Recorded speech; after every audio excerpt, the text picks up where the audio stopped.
as I sit on the boat with my goggles on my head and with my grandpa standing next to me, and we're wondering what just happened and how it happened. It all started 2 days earlier when we decided that we wanted to go scuba diving. So my grandpa called one of his buddies and he said that he could take us out that Friday. So we headed out that Friday morning, and it was pretty cloudy that day, and it was pretty cold too. I mean, like, it was about 65, which doesn't seem like much here, but yeah. And we were heading out, and about 2 hours later, no traffic really on the freeway, we arrived at Pismo Beach where our driver was, and he talked to us a little bit about the gear and stuff, went over it with us and all that stuff, just talking, and made us sign waivers and everything like that, just so he wasn't liable for if we got hurt. As we were filling them out, we were just kind of joking about, like, we don't really need this because it's rare that anything ever happens. So we finally head onto the boat, and we're getting dressed and all that stuff as the driver drives us to our destination. And we wanted to go into a denser part of the ocean where there's more seaweed and stuff like that, because it's more fun. There's more ocean life and things like that. So we're heading over, and we get suited up in our hose. We get there and we're suited up in our hose, because it's the old-fashioned where the boat has the tanks and the hose leads down to the scuba divers. And we're heading down, and as we're heading down, we're already seeing a bunch of wildlife. We're seeing some sharks, but only like 6-footers, tiger sharks, not really too big.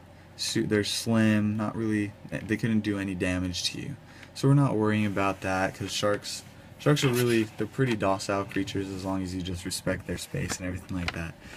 So we're swimming around, looking at stuff. We see some crabs, so we go to check those out. And when crabs mate, it's so interesting because it looks like they're fighting, like legit fighting, because they cluck at each other and they're face to face. It's not like, it's kind of strange how they do it. But after we go through there, we went up a little bit so we can look through the seaweed and stuff like that. And as we're swimming through the seaweed, we start to see a shadow, like a bigger shadow than what we were expecting. And it's just circling around us, and it circles around us for about 10 to 15 minutes, and me and my grandpa are starting to freak out because we don't know what it is, and we're worried about what's going on. So we decide that we're going to head up, and as we're heading up, it grabs my grandpa's leg, and we're both freaking out because I keep swimming up, and we're both freaking out because I didn't know he was down there.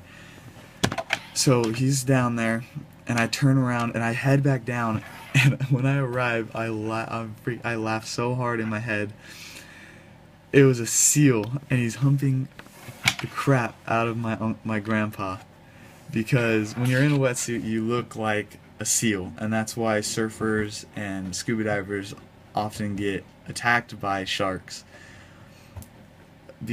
So I'm laughing so hard, and he's freaking out because the seal can cut off his air. He can bend the hose so the air stops traveling. And we finally get the seal off after like 2 minutes, and my grandpa's struggling for air, and he finally gets the air that he needs, and we head back up, and we finally make it to the boat, and the seal follows us all the way up and just chills on the top of the water for like 5 minutes just looking at us. And we're freaking out because we were just like, I could have lost my grandpa if the seal would have held him for much longer.